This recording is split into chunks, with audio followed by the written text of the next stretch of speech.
Man, our first run club was today. How do you feel? To be honest, this was my first run after my RBC half last weekend. I feel fresh right now. Actually? Yo, at Man. the end I was sprinting. Yo, you were clocking everybody. You were just out. Everyone was behind us. I was like, what the fuck? I was like, yo, where you at? Yo, at the end of the run, I realized I didn't have music on. Oh, you didn't? No. Bruh. That's so funny. I might have to start running without music. That might be the key. It feels you feel like you're connected, with your Feel grounded. you definitely feel like you're grounded, yeah. So, How do you feel? Because you just honestly, came back from EDC, bro. bro, I'm low key, I'm still recovering from EDC. Were you dying on the No, run? I wasn't dying. Like, thank God I slept good. So I slept good. That was one thing I really focused on was sleep. He definitely hibernated after EDC. Yeah, because I didn't sleep during the whole 3-day festival. Yeah. But long story short, I slept, felt good, so yeah, more run club to come. But let's talk about your RBC, because that was a whole experience. RBC half May 16, 2026. That was a whole week ago. Man, what was your biggest takeaway? What was your experience? Man, I can go on and on about this. The good, the bad, the in-betweens, every single detail. But overall, the first thing that comes to mind is, as human beings, it is a privilege that we can do difficult things. We can push our bodies. Intelligently though. Like don't go crazy and just do something that's way out of pocket. Yeah, yep. That's gonna injure yourself, bro. Yeah, our bodies are capable of doing some really, really difficult things. Not only with the actual race itself, but leading up to it. True. Yo, for context, 5-6 years ago, I didn't even imagine running a mile, let alone like a half marathon, let alone on the road to running a full marathon. That's crazy. Yo, even that half marathon, it felt pretty long. Yeah. At like mile 7, I was just like, we have 6 more to go. Because mind you, you're running for 2 hours. If you You're think running about for it, it's 2 2 hours. hours. Yeah. Yo. So At a pretty difficult pace too. yeah, because 2 you're hours. running at you're kind of running at your 5K pace. Yo. Yeah, you're kind of running at your 5K pace. Yo. What was your biggest what was your biggest memory from the race? At mile 8, I saw a porta potty. I had to use it. What did you do? I had to pee. Oh, you had to pee. Okay. I was like, I'm not waiting until mile 13. There's no way. Oh no. And also, my biggest hesitation was there were porta potties on the route. But what if someone was in there? I didn't want to wait and waste time. Yeah, you're not wasting So time. at mile 5, mile 6, mile 7, I passed one, but I'm like, there's only one porta potty. Someone definitely using that. Yep. So at mile 8, I saw a line of them. I was like, I'm going straight in. That's crazy. Took the quickest piss of my life, and I got right back on the road. that was my biggest memory. Oh my god. And also, a second memory was the finish. Uh-huh. There was a false finish, bro. You probably saw it all over social media. So many people making videos on it. But the finish was at Coney Island at the boardwalk. And they have like a huge bridge on top, all built out. Last year, that was the finish. So I thought that was the finish. When I saw that, I was like, let me give it everything I got. Once we get there, we're done. We're finally done. Had my hands up, cheesing. They were like, you still got 100 more to go. Wait, who said that? One of the workers. Oh. I was like, what? You know what's the thing is? That goes to show the mind plays a limiting belief on your body. Especially when you have that false finish line. Yo. That's what I love about running with other people. Because your perceived what is perceived as difficult isn't as difficult no more. Like at mile 8, mile 9, mile 10, I was so close to just stopping. I was like, it's so hot out here. This is so boring. I don't even know why I'm doing this. Like I'm tired. But like you know how like a few episodes ago you were talking about how for your half marathon, you had the pacers. Yep. The people that had the flags. Did you find one? At mile 8, mile 9, thank God one of them was right next to me. You couldn't see them for the whole race? I mean, I was trying to like find my groove and like maneuver through people to find a good pace. Okay. But then he was next to me the whole time. I was like, let me stick with them at least so I don't fall behind. Like no matter I knew from mile 2, mile 3, I knew I wasn't gonna hit my PR, or like my what goal I had in mind, which was like 145, 150. Come mile 3, I was like, yeah, this is not happening today. But let's at least finish before 2 hours, like at least. So I saw I think it was like a 9-minute pace, 2-hour finish. I was like, all right, let me stay with them, and as long as I stay with them, and then at the end I go a little bit ahead of them, I'm good. Yeah, you were playing the let me beat the pacer game. Yo, I saw a bunch of people like following that pace group. I was just like, if these people can do it, I can definitely do it. And I just have to trust my body, trust my training, trust God, trust everything that, yo, we good. Yo, you're not wrong. Like, your mind plays games with you. Mm-hmm. Yo, you're kind of tired. You can chill. You can just stop right now. It doesn't really matter. No, yeah, no. You gotta focus, yeah. You just gotta lock in. Yeah, yep. What did you find? What was like the most interesting thing about the pacer group? Like, what did you feel when you were with them? I felt like I wasn't alone. Mm. And the thing is, for most of my training, I ran it alone, or if it was with people, it would be like 1 person, 2 people max. But when you're running with all these people and they're all cheering you on, the energy's high. It's like, bro, this is not that bad. Like, you can do this. Mm-hmm. Mm-hmm. You can do this. And I didn't know they had pace groups. Oh, okay. You know what I mean? Yeah, they're always hitting. I don't know. I thought it was just like a free for all. Like, just go. I feel like you never find them until you see them. Like, oh, there's a pacer. It's like, oh yeah, let me follow this guy. Yeah, you never. I don't know.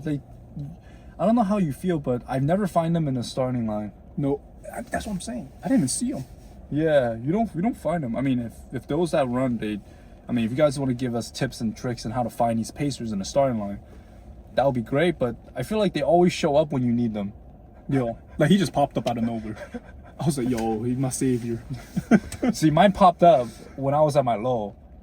Oh, you too? Yeah, my pacer was my accountability, because I was at I was at 145, and at 145 started past me. I was like, oh fuck. That's just like gradually getting further and further. That's how I knew I was slacking behind. I was like, oh, I'm running slower now. I was like, oh no. Yo, I think a big realization I had for this, with the training and even for race day, you can train your body to do difficult things as well. Yep. Going back to what I was saying earlier, I didn't think I would run like over a mile, 6, 12, 13. But one thing I realized after the half marathon was I wasn't totally dead afterwards. Mm-hmm. The day after, I still was able to walk around, still able to do things perfectly fine. Yeah. But the only reason why that was the case was with my training leading up to it. I had 10 miles, 11 miles, 12 milers. I died then. Like that, after that, my first 10 mile, I think I told you, I had a stomach ache the day after. Oh, actually? And I couldn't sleep, nothing. Yeah. But with my body going through that stress and adapting through that stress, come race day, it's just a training day. Yeah. Just an extra mile. It really is another training day, yeah. It really is another training day. The hardest part of the race wasn't even the race. It was taking the train afterwards. First off, you gotta get to the train station. Secondly, you gotta go up the stairs to make it to the train. And this is in Coney Island, right? At Coney Island. Oh, okay. I saw the person ask me, I was like, yeah, this is harder than a race, bro. It's always the walk afterwards where your legs a little bit like cooked. Kind of wobbly, kind of. And then you have to go upstairs on top of that. I feel like every runner can relate to this. It's like, yeah, it's like the worst feeling ever. Yo. It's like the worst feeling ever. Yo.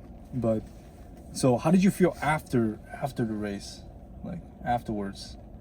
It was definitely accomplishing. Mm-hmm. It wasn't like, oh, like this is like some crazy milestone. Like it is a milestone. But with it being in my head for like the last 4 or 5 months, it's like another thing checked off my list. Because we're the both of us were currently on the road to the New York City full marathon for 2027. That's in like, I can't do math right now. That's like 18 months, 16 months or something. Yo, we got to get 9 races done and a volunteer to qualify or get a guaranteed entry to the New York City Marathon. So that's gonna be, you're gonna be with us for the whole journey. Speaking of half marathons, this is not your first half marathon. This is your second. It's technically second half marathon. So, how was your first marathon like compared to this one? Bro, believe it or not, I didn't even know this until I checked the stats. But I shaved off 30 minutes. 30 minutes? My first half marathon. Oh, that's incredible. And I just got back into running. Crazy. That's crazy. Yeah. The muscle conditioning is on point. That's crazy. Yeah. So how did you feel in the first half marathon, and how did you feel in this one? So I was definitely more prepared this time. Okay. Not only with the distance, but also fueling, carbing up, getting my electrolytes in, all of that, and also following a training program. My first half marathon, I was just doing it for the vibes. Hey, let's do something difficult. Let's knock this off the list. I had a friend doing it with me. Shout out to Jason Lee for running all those miles with me that summer. But yeah, like I was just doing it for the vibes. Yo, my first half marathon, it was raining. Oh man. Raining. I was just like, yo, it can't get worse than this. That's crazy, man. The second one, I definitely felt more trained. And like the thought of getting it done, like I knew I was gonna finish. For sure. I knew I was gonna finish. Yo. Man. And what did you feel like you were doing differently in terms of the training compared to this first one? Definitely actually following a training program. But the first time I was just adding a half mile, an extra mile like every other week. But this time around, I have structured runs on my long runs. I have intervals on my long runs. And on top of that, were you hitting legs as well? Yeah. So lifting was the same. Like, okay. I was still lifting back then. Okay. Now I'm lifting same thing 4 times a week. And on top of that, you're just more specific with your running. I will say my cardio is better for sure though. Oh yeah, big time. Like that's a huge difference. Yeah, that's a huge 30 minutes is a huge difference. Yo. Also, for context, I'm 20 pounds heavier too than the. Wait, how? The first half marathon I was 180. Right now I'm like 200. Yeah. I think what really built up my cardio was definitely my like in the gym, I'd be doing supersets. Well, your cardio is on point. I have literally in my workout program, I'm supersetting box jumps, like not just like a short one, but like a high one. Like Super Mario style. Box jumps, superset it with stiff leg deadlifts. Yeah, you're crazy. Oh, you're crazy. With squats, I do banded jumps straight into a heavy set of 4 on split squats. Now you're bugging. Yeah. You're bugging. So that builds up my cardiovascular for sure. Also, I bike a ton. Biking is so good for runners because you're getting that cardiovascular, but without the wear and tear on your joints. Right. Of your body hitting the floor every single step that you take. Right. Yeah. Man, that's actually so. It goes to show, you can train and get better at anything. I think that's one thing that I would say though is you have to cross train. You have to cross train, and I think people tend to forget.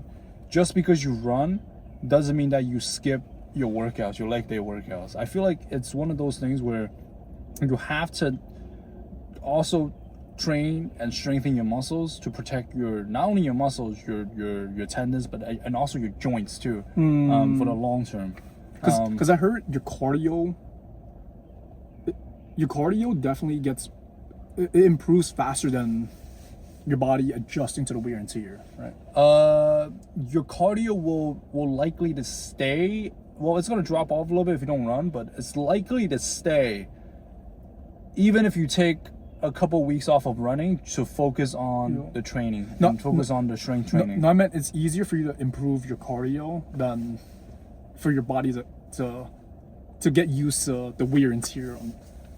Oh, I see what you're saying. Are you saying like, is it easier to strengthen your cardio? Your cardio? Well, to improve your cardio versus strengthening your joints and your muscles? Yeah.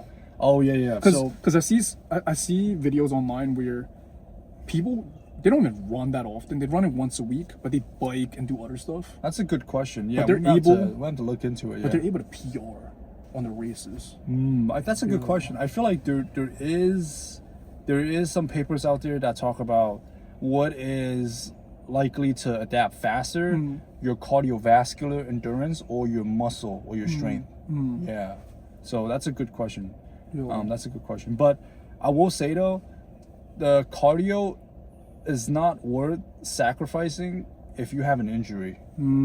So speaking from experience. Yeah, you just have to make sure that you train and you strengthen your muscle. Just hit the gym, you know. Just hit the legs in the gym. Like, it's simple as that. Yeah. And a little goes a long way, you know. Like, you're not gonna create like super bulky muscles by just hitting the gym like once a week. No. You know, you're gonna have those good joint protection, strength gains. That's gonna help you in the long run. Yeah. Another huge thing I learned throughout this process was just making sure you keep your nutrition in check too. Yeah. Because a lot of people, they have that mindset, including the old me. I used to think that cardio was a way to burn calories. Hey, if I go on this run, I'm just burning 300 calories, 400 calories. Cool. This will help me lose weight. This will help me get shredded. But the thing is, if you run long distances or you're trying to improve your performance, that you're running faster, be more efficient, you can't be constantly in a calorie deficit doing that. No. Like, you gotta allow your body to recover, to adapt, to get stronger. Yeah. And it's really hard to do that if you're constantly in a deficit for a really, really long time. Yeah, exactly. Yeah. Like, you gotta eat back the calories that you burn. That's what I'm saying, you know? Yeah. But if someone's watching this video and wants to do an RBC next year, what advice would you give them? Don't do it. Don't do it? Well, you gotta be math specific. If someone wants to do the RBC, I don't think anyone wants to do the RBC. Well, let's say someone stumbled upon this video next year. What advice would you give them?